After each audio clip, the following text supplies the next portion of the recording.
Welcome to Empire Building, the podcast where we talk about big businesses and even bigger lives. I'm your co-host, Via Williams.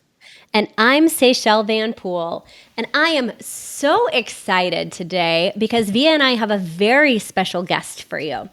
We have the one and only Moneeka Sawyer with us today.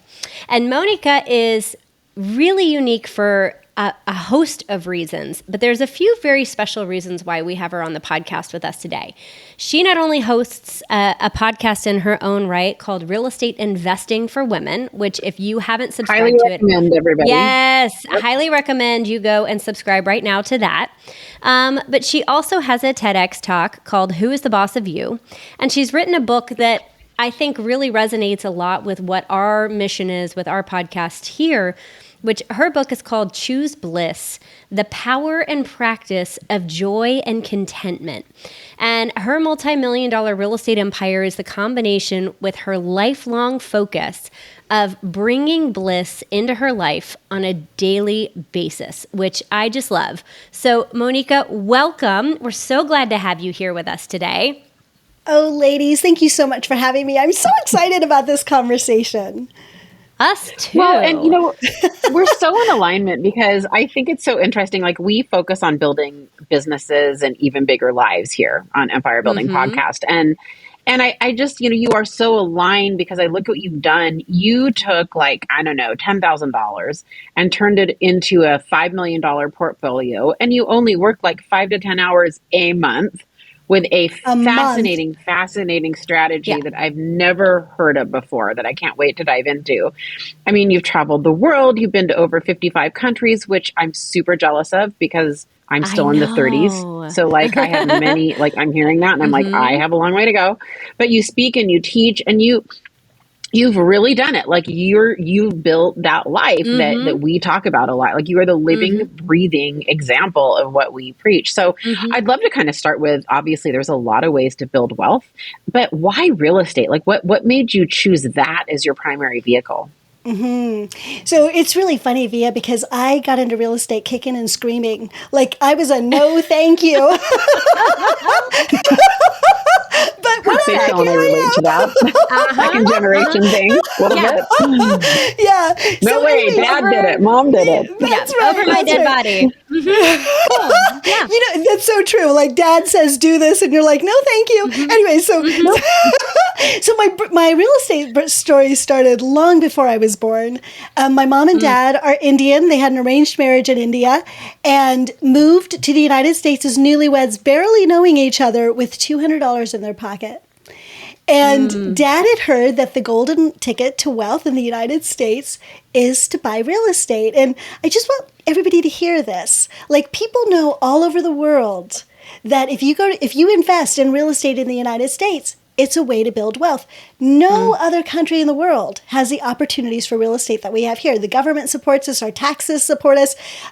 It's an intuitive way that all of us know to do. And yet here as Americans, we kind of take it for granted. We get intimidated, whatever. But people outside of this country know this is how you do it. So my dad had heard this. And so they started saving their money and they bought their primary residence. And then I was born.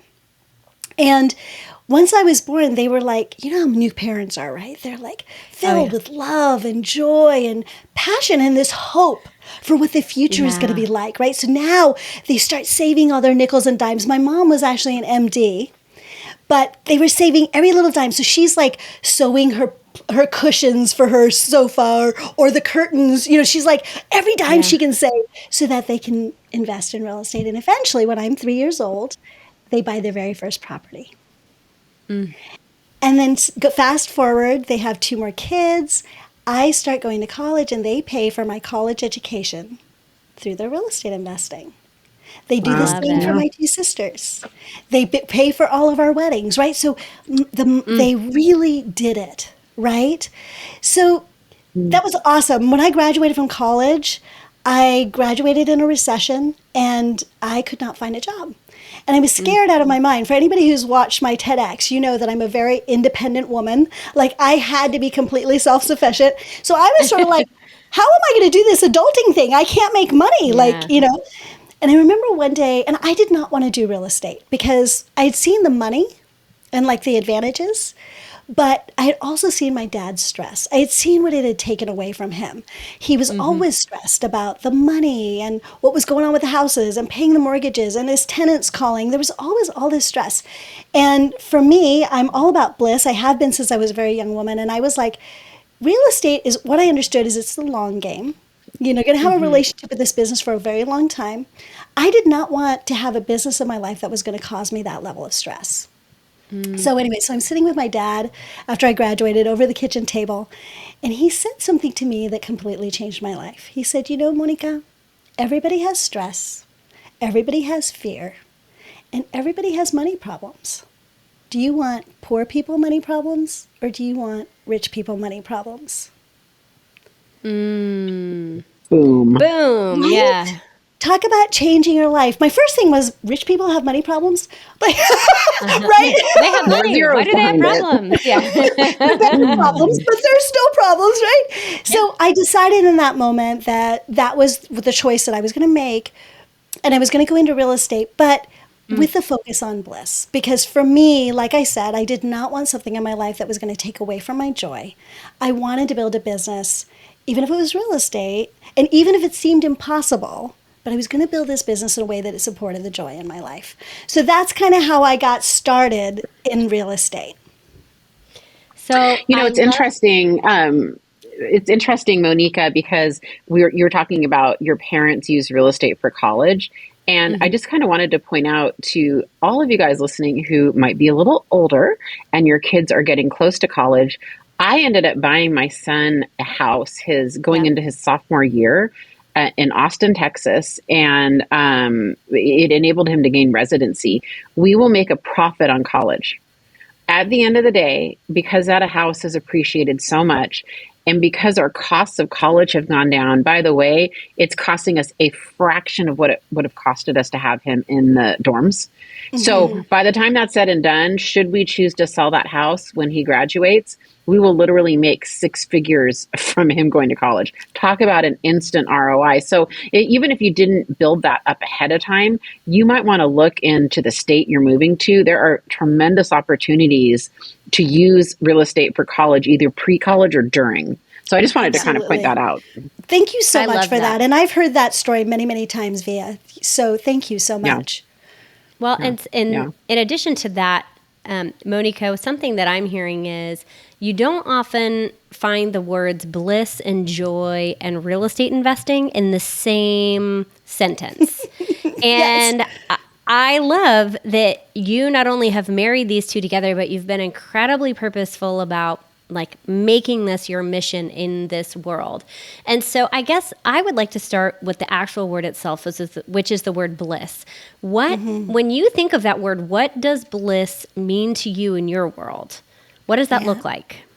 Yeah, thank you so much for that. Because so many people, it's a word that people have all sorts of ideas about. So for me, bliss is a deep sense of joy and contentment and the confidence that you can handle anything that comes your way.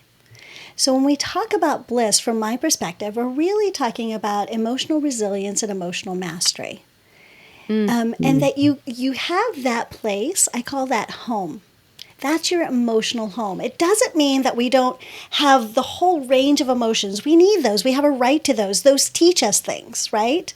But we have the tools and the heart, like that's our priority, that the place that we always come back to, the place we always land is at bliss. Does that make sense? That does make sense. So what I'm not hearing is life is perfect and sunny and daffodils and roses all the time. What I'm hearing is that you have the tools and the grounding.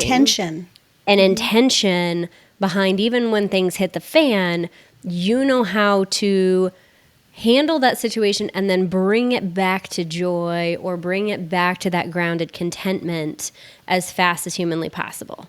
Is that a fair understanding of that? Absolutely. And I just want to add one thing, because these are all business people.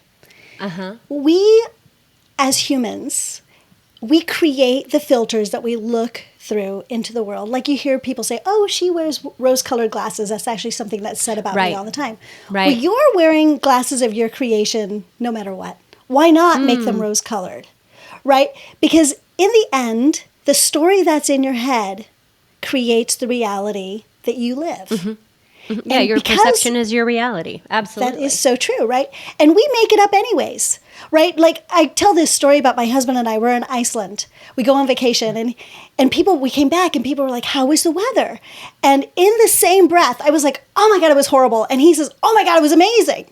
And people are like, what? But it was our filters because I was cold the whole time, bundled up, freezing. My husband was like, oh my God, it's sunny the whole time. And if you like really look at that, he created one story and I created another story with the same situation. Well, if you're creating stories in your own head about every given circumstance anyways, why not make them good stories?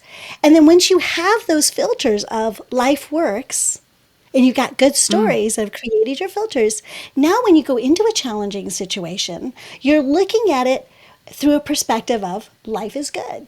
I can solve this. I got this under control. Right? It's a very different perspective than, oh my God, the world is falling down on me. Yeah. Right? So, sorry, go ahead. How did you, I love this and I want to keep going with this because how did you get to choosing that is how you want to live your life? Because is this something that you were just born with a sunny disposition and like you just came out that way? Or like, is this something that like you got to at a certain point and decided to choose this? Because this is, most people I find like accidentally slip into this or are born this way. It's not like a decisive choice for them. And I'm hearing a lot of intention behind this for you. Yeah. So my book is called Choose Bliss because it is a choice. I actually, I think that people, I don't know if you've heard this term, your mess is your message. You know, part of why I focus so much on bliss is because my life was really messy and really not blissful. I had amazing parents, thank you, God, right? But everything else didn't work. I mean, I was, and I hope this isn't offensive, but I was the only non-white person in my schools growing up. So people hated me. I was humiliated. I was treated badly. I was tortured. I was like, people were horrible to me. And so I learned very young that nobody was going to like me and I was going to be all alone. Well, that's a scary, horrible place for a young child, right? That's a and then very I scary became place, a people, right. And then I became a people pleaser because I didn't want to be alone. I did want to be happy. And then I got into college and, you know, I don't even know if I should say it. Anyways, horrible things happened. Boys did horrible things to me because I was a pleaser. I couldn't say no. And and so that happened in high school. Then it happened in college. And I wanted to be happy. So that was my life mission is I wanted to be happy. And so I was developing tools to live that, but hadn't, I mean, obviously this is your life work, right? You're learning over time. So when I finally graduated from college, I got a great job. I was moving into a new place. I didn't get a great job. I got a horrible job, but I was moving into a new place and and I got, it was horrible. You're like, actually, it was terrible. It was terrible. Yeah. I made like this much money. I was like, whatever. And I moved into this new place and I got in a horrible car accident. They dislocated my hips. They thought I had broken my neck. The doctors told me I would be paralyzed for life. And the part that you don't know is that my whole life, since I was 5, I was a dancer. It was the only thing that kept joy in my life was this creative outlet of dance. And I wanted to be a professional dancer. And I danced all over the world. Like I had a reputation. You know what I mean? It was like the thing that lit me up. And now my legs have been taken away from me. Not only could I not dance, but I couldn't even walk. Wow. And so I decided they were going to put me in a chair. I decided no, I was going to walk again. I was going to dance again. Like I had to have that. So it was a long journey back to being kind of a normal person. In between there, I married a husband because, you know, husbands make everything right? Or anybody who heard that understand, as wonderful as our spouses are, they cannot fix our lives. They can't fix us, no. They can't fix our life as much as, and my husband really wanted to, but he couldn't. So I went into a huge depression because nothing was working. I didn't have my legs. I couldn't get a good job. My husband couldn't fix my life. Nothing was working. And I remember I went into a huge depression. It was a downward slide for about 2 years. And one week I was laying in bed and I hadn't gotten out of bed. I just cried for a week. And I remember one morning, I heard my mom's voice in my head and she said, Moneeka, get out of bed. Get some air. You'll feel better, right? And so I pulled the covers over my head, swung my weak legs, because I was still very weak, my weak legs off the bed, tried to get out of bed, and my legs were so weak, I fell to the ground and I couldn't move. And in that moment, I just cried and I prayed. And I said to God, I can't keep doing this. So please have mercy on me and bring me home, or teach me how to live.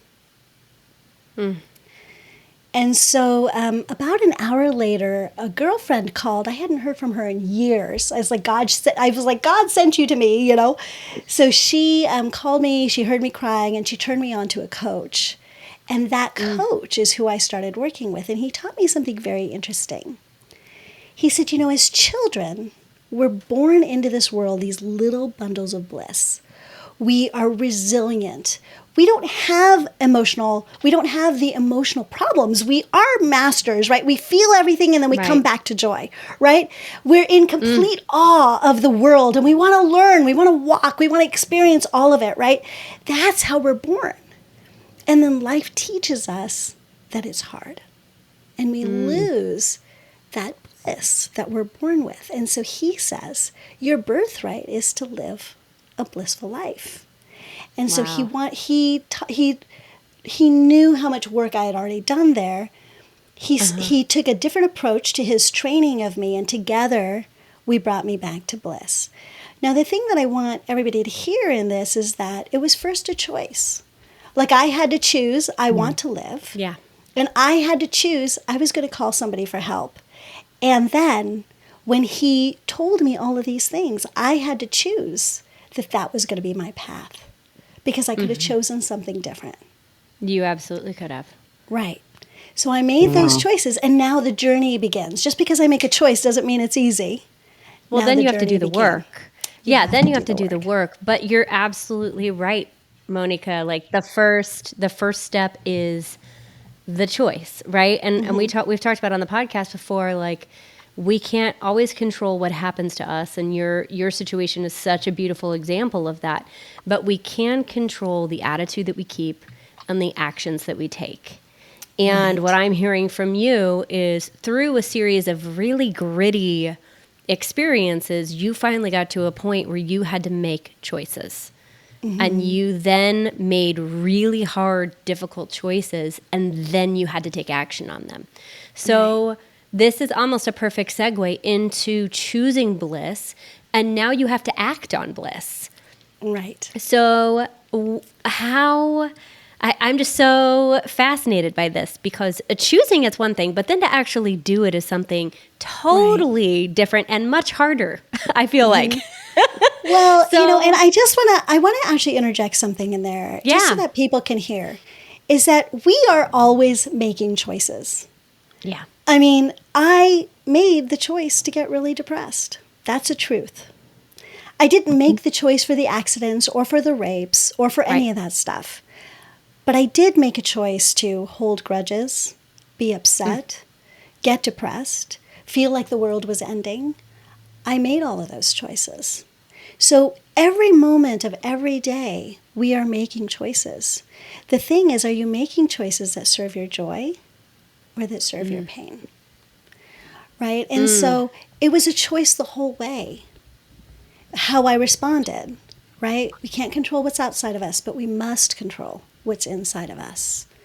And I wasn't. It's interesting to me that, and that your definition of bliss, I'm fascinated by the fact that it has an emotional regulation component to it, because I agree with that. Emotional regulation has been probably one of the highest impact changes I've made in my life to make my life better. And I don't hear it a lot. I wouldn't hear, I don't think it's a typical definition to hear somebody say bliss is effectively emotional regulation. I agree with you, by the way. I think it is. But where did you get that?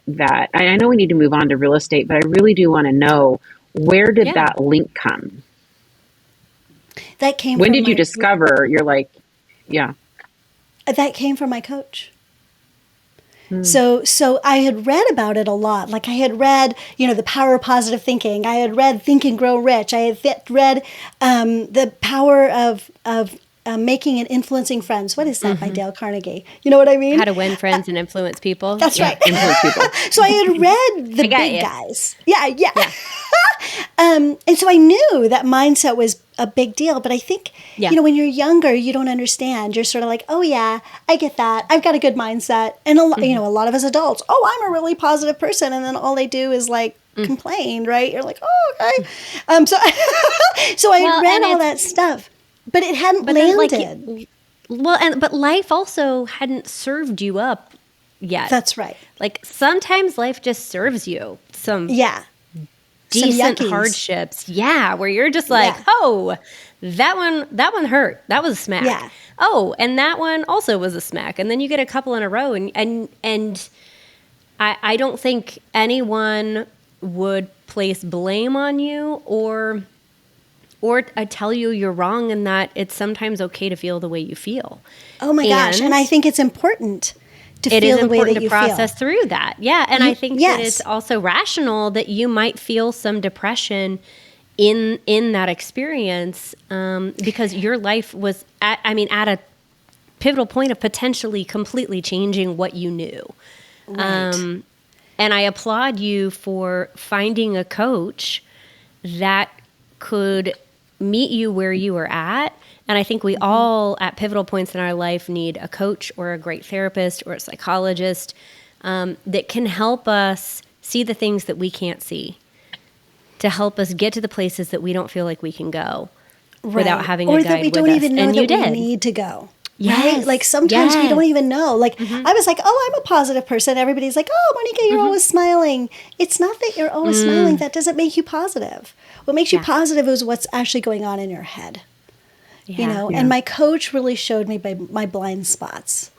And that's really that's how it became a priority, because I realized that I had all the information, but I wasn't implementing. Going back to Seychelles' comment about, so how do you actually make it happen, right? I just work with so many people, and I'm exposed to so many people who let their emotions completely rule their lives. I watch them make decisions just sheerly based on emotion, and just it's hard. I did it. I mean, I to my own degree, and it's, I think, as a leader and a coach and a boss and all the things we are, a mom.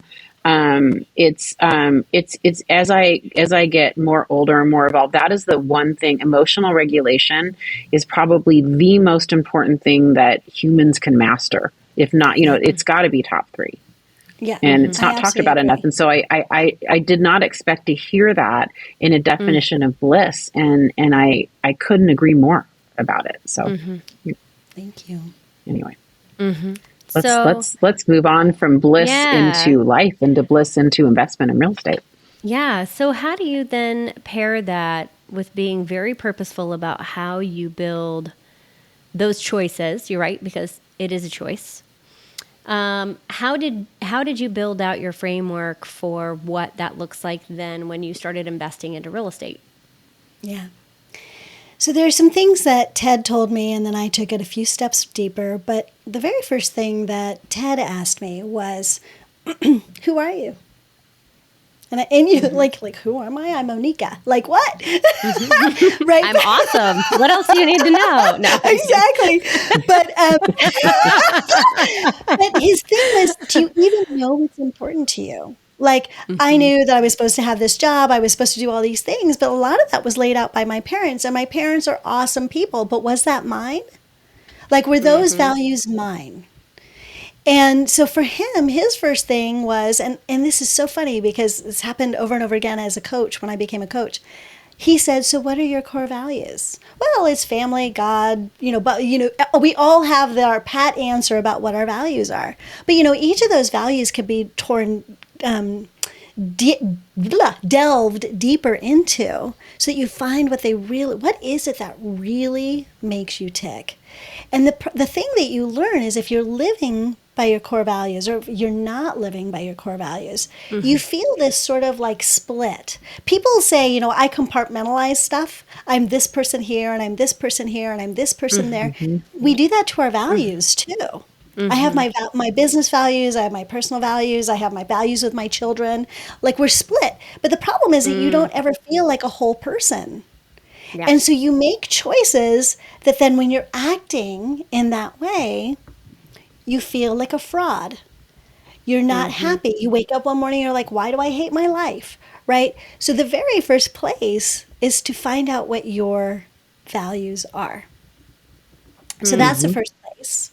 Yep. And then the next place is your why. Why is living bliss or living those values important to you? What is it that you're wanting in life? So we have our goals, our financial goals, our business goals, right? But we also have personal goals. Happiness to me was a high priority. And people will often say, well, my highest priority is that my kids get, food, right? Food, education, a house, that sort of thing, right? Why? If you really think about that, why is that important to you? Because it brings you peace. It brings you joy. The very end result that we are all searching for is that feeling of bliss deep down inside. So why not start with that? You start with bliss as the final goal. And then you position and align everything that you do in life to meet that final goal every step of the way. And I will tell you that is really, really hard because most people don't live by their values. No. And so you're not going to get a lot of support in that because you start having to say no a lot. It's hard. People don't understand. Sometimes you don't understand. Like, why is this hard? Right? Yeah. Eventually, though, people start to understand, oh, this is just who this person is. Like, she lives this way and she's consistent. Like, these are the things that I know I can count on when I talk to Moneeka because I'm very, very consistent because I'm living by the truth of who I am. So your core values are really important and your why is really, really important. And then the next piece in designing a life that's blissful is understanding your resources. So in real estate, that sounds really easy, right? How much money do I have? How much time do I have? And we're talking about time as in, do I have 20 years or 1 year to reach my goal? How much time each week do I want to spend? So there's all of those things, right? But the things that we don't talk about is your resources in your business, but also in your personal life. What is your risk tolerance? How much time do you want to sleep at night? When is your good biological work cycle? Right? Is it that you're spending time with and who do you want in your life? For me, my real estate business is built so much around my tenants because I consider them my business partners. It's important to me that I have good tenants, good relationships, right? Relationships are a big deal to me in everything, with my parents, with my family, everybody, with my friends. My tolerance... Yeah. Can I ask you a question? You made a comment that I think a lot of people that own rental properties would find interesting, which is you said, my tenants are my business partners.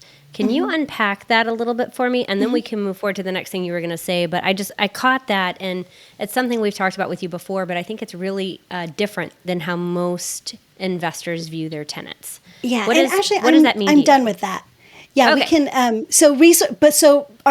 For me, relationships are a big resource. My feeling about relationships, and so just knowing your resources. So with my tenants, one of my resources is I don't want to spend a lot of time in my business. I want to spend a lot more time playing.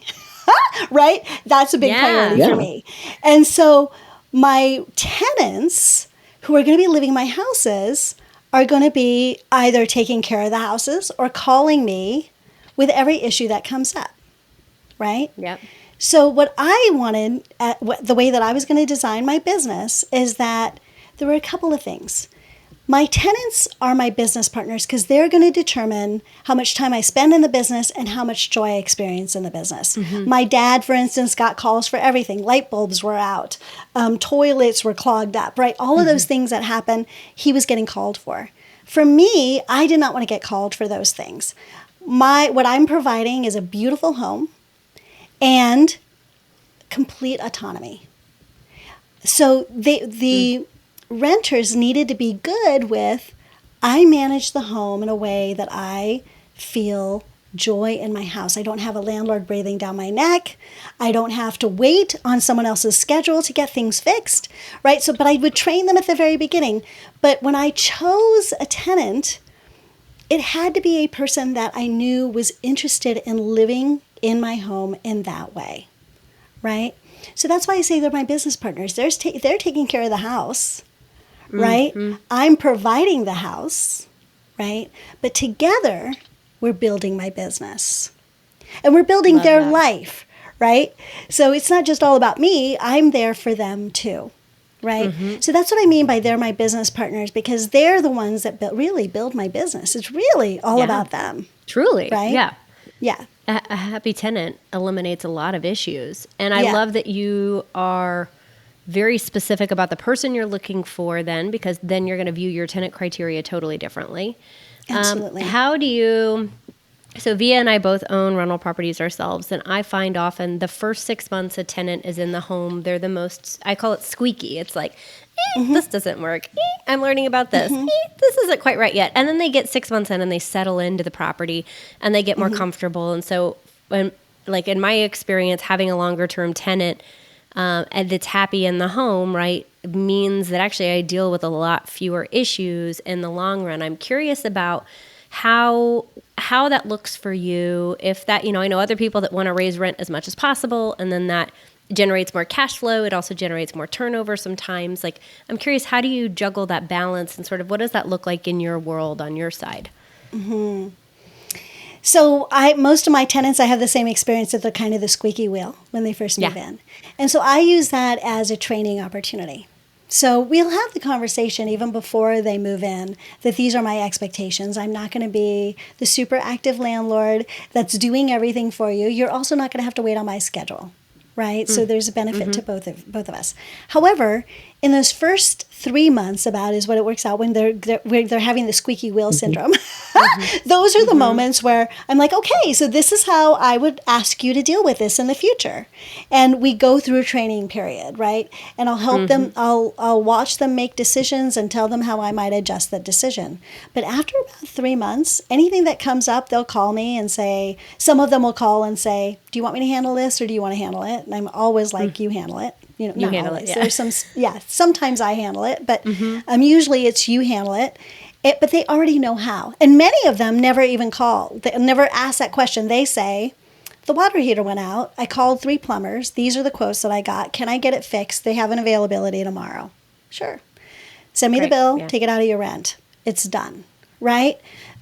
So there's a training period that goes on during the squeaky wheel period.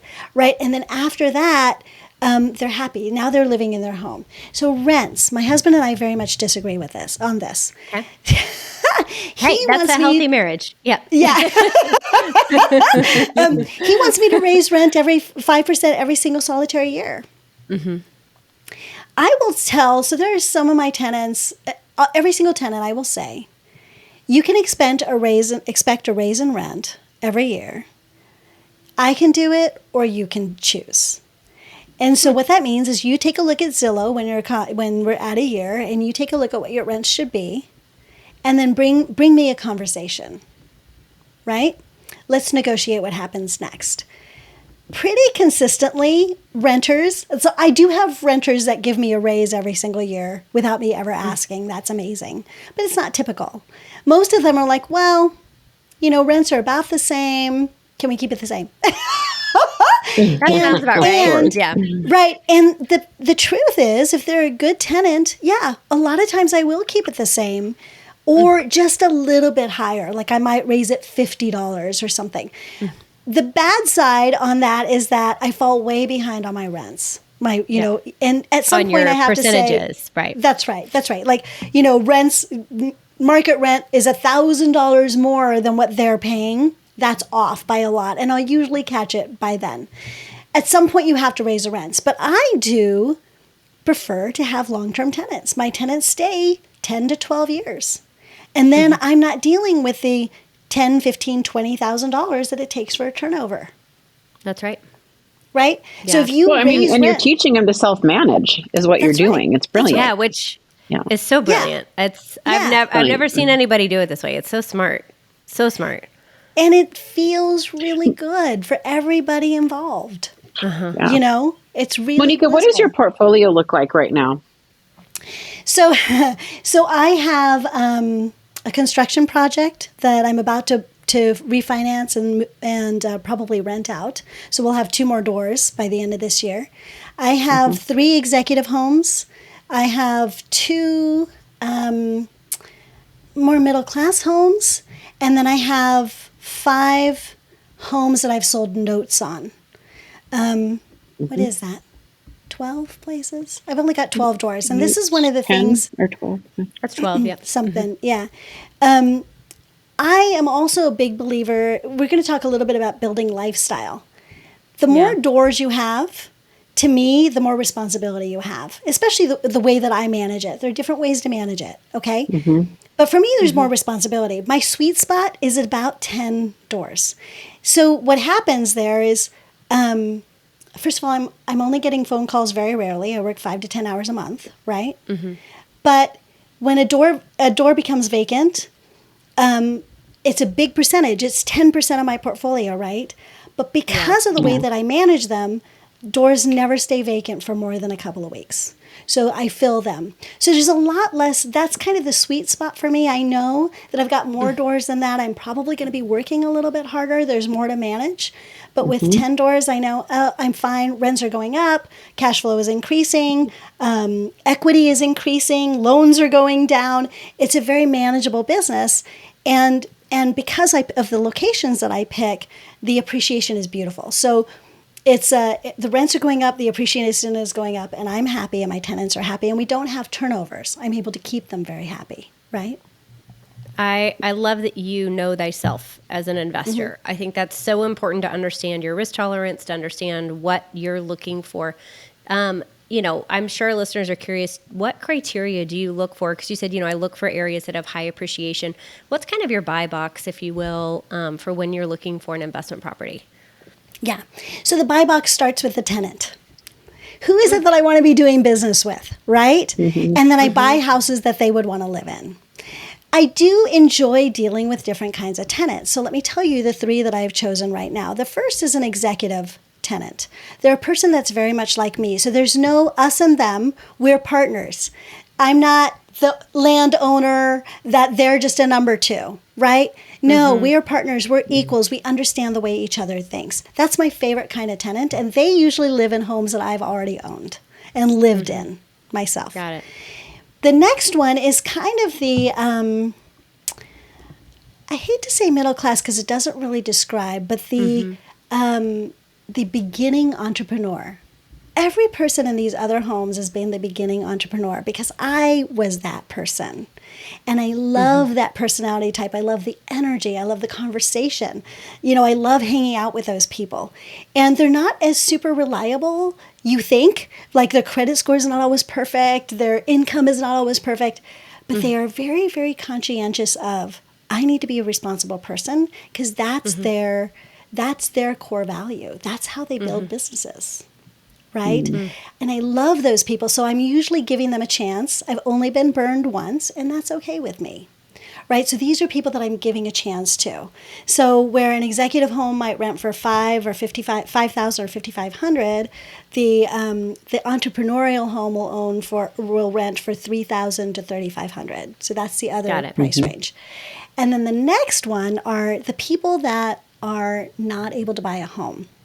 They might have a family, think they could never own a home. So they're struggling a little bit. And so what I'll do is I'll buy a piece of property and then sell it on a lease to own. So now I'm the bank. So I make sure that they have the income. And I always place the rent, and this is one of my strategies for all of my houses, as I place the rent a little bit less than what it should be according to Zillow. Like I find a range and I'm usually in the middle. I want to provide the best opportunity at a reasonable price. I don't usually go top of the market. And when I'm selling these homes, I'll sell it below rent because they're still going to pay property taxes and insurance. But for the price of rent, they now get to own a home, which uplifts them. And they feel like, oh, I own this, right? Yeah. So even though it's not the kind of person that I normally would do business with, my heart is now taking care of people that wouldn't normally have that opportunity. So that's a more emotional decision that I got into that business, but it was important to me. For me, giving back is important, and I have so much. I'm so grateful. I'm so blessed, and I want to give back, and I'm in a position that I can do that now, so I want to. So that one's more emotional. The other two are much more business related. Does that make sense? Yeah, that makes perfect sense. Makes total sense. I mean, you're really buying your acquisitions. To your point, I mean, you're reverse engineering all of this, which I love. You're saying this is my tenant, so I'm going to buy a product for the tenant, and it's just so different from how I know that we think about that a lot. Like I know that we think about tenants, like, do we want a student population, or do we want this or that? But that is very specific. So I think that's really cool. I do too. So Moneeka, I have one last question for you today, which is, what have we not asked you that we need to make sure we're asking you? So we talked a little bit about designing our life, right? And I really want to talk about that if we've got a few minutes and sort of what that looks like. People, I'm retirement age now, but I haven't always been at retirement age. I've been working in corporate America. My husband and I love to travel. We've been to over 65 countries now, Via. Yeah. Oh my goodness. I know. Just showing us up. That's so awesome. But I'm significantly older than both of you guys, so whatever. Except if you're watching this right now, I need you to know how. A country count again. I need to do a country count because I just got back from a new one. So when I was designing my life, originally I had 20 years till retirement. And here were some rules. When I'm on vacation, I'm on vacation. I don't work. I heard one time when I was in Hawaii, some guy said, people want to get away from their work. It's just too bad that they don't love their work enough that they want to take it with them on vacation. But it's clinically proven that if you don't ever give your mind a rest, you will never perform at your top. You will never have as much creativity as you could. You will never perform at your very best. You will never, ever settle into just having this blissful, open mind. You need vacations. We need them. But some people don't agree with me, and that's okay. So they're okay with taking their work on vacation. So here are some things to really think about. What does bliss look like for you? When you're creating a lifestyle business, what does that mean to you? For me, it meant when I'm home, I work. When I'm on vacation, I do nothing. No work, no computer, nothing, right? And then I come back and I start working again. Now, my husband and I are talking about when we retire, neither one of us is ever going to be able to retire. We will always work. So now what if we want to go for a trip around the world for 2 years? Right. The probability is that we will not be able to not work. We're going to want to. We will get bored, right? And we've had this experience. We traveled for 6 months around the world. We were for 3 weeks at this place and 3 weeks for that place. There were many days where we thought, what if I had a project to work on, right? Maybe we just work for 2 hours a day. So now as we're redesigning what our blissful lifestyle life looks like, we understand that we're going to have, if we're in places and long periods of time, we're going to be willing to work for a couple of hours a day. But that hasn't been the way that it is in the past. So being really self-aware of who you are, what your priorities are, what bliss looks like, what the lifestyle business, what your lifestyle looks like that you're designing the business around is hugely important, because people are always like, oh, I could just work on the beach. And I'm like, why would you be working on the beach? Why are you not looking at the ocean? Right? To me, that doesn't make any sense. Right? I don't want to be working on the beach. Right? So what other people tell you is their idea of a lifestyle business may not be yours. So that very first step is, again, know thyself. right? What is it that you're trying to create? And then build a business that way. Understand also it will not happen immediately. It takes time, energy, and focus. That's so right. that's all I wanted to add. I love that so much.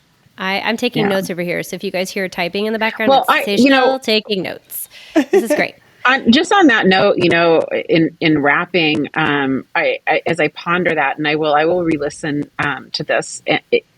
I'm a big believer in you can completely change your entire life and world in a decade, in 10 years. Mm-hmm. And that sounds like a long time, but it's really not.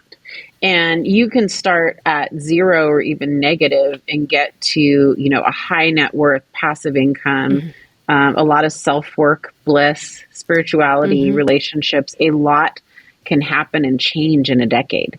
And I think sometimes, and I know it's a saying, we underestimate the year, but we overestimate the year, but we underestimate 10 years. Right. And so on that note, I think we close with a ton of lessons today on starting a value-based